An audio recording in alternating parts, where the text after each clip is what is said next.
Happy day, you all.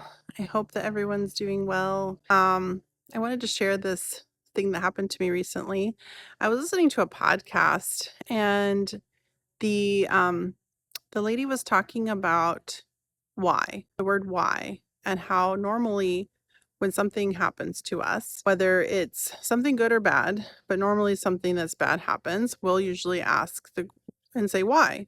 Why did God have this happen? And she said in Hebrew, the same word for why also means what for. And my son said in Arabic, it's the same thing. The same word can say why or what's for.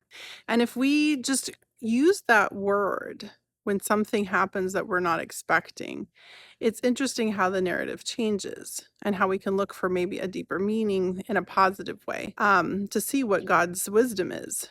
And so the other day I was on my way to my chiropractor. I'm on this health journey right now. And normally it takes me 13 minutes to get there. And instead, I was hitting all kinds of traffic. There was slow cars, missing lights. It was just really annoying. And I kept telling myself, just be patient, and just chalked it off to, okay, there's a lot of traffic right now. And it was a busy time of the day. I got there a few minutes late.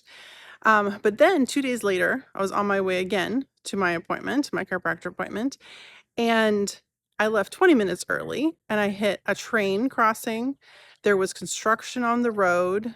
People were being really slow. I had to sit through a light several times. And that podcast I had listened to popped into my mind and saying, why? I said, what for? What's going on here? I really was thinking about how there's never really chance. God always has a plan or a message for us if we look. And I realized that through this health journey, I have an expected amount of time that I think it should take. Just like I had, it usually takes 13 minutes to get there, and it was taking much longer. And so I sat and reflected and said, okay, so God, it sounds like you're telling me that with this health journey, there could be bumps in the road, there could be holdups. And yet, if I am patient and I persevere and I keep turning to you for guidance, I will get to my destination. It just may not be in the expected amount of time that I think it should take. And so that's great. And now I have to actually hold on to that. And I'm wondering with you, is there something in your life that if you just asked what for, maybe you'd get something different for yourself and feel empowered versus why me? I hope you guys have a fabulous day. Lots of love, your fairy godmother.